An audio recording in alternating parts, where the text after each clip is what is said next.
How to fix Roblox installer is running over. So let's get started.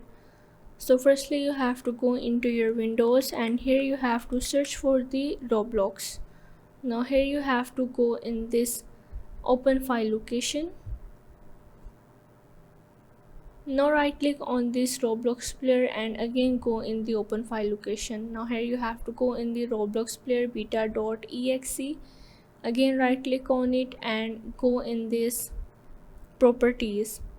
Now here you have to go in this compatibility and you have to make sure that this option of the run compatibility troubleshoot is enable. Now here you have to enable this mode of the run this program in compatibility mode and you have to select your Windows, and after that here you have to enable these tools icon and you just have to click on the apply and save the changes.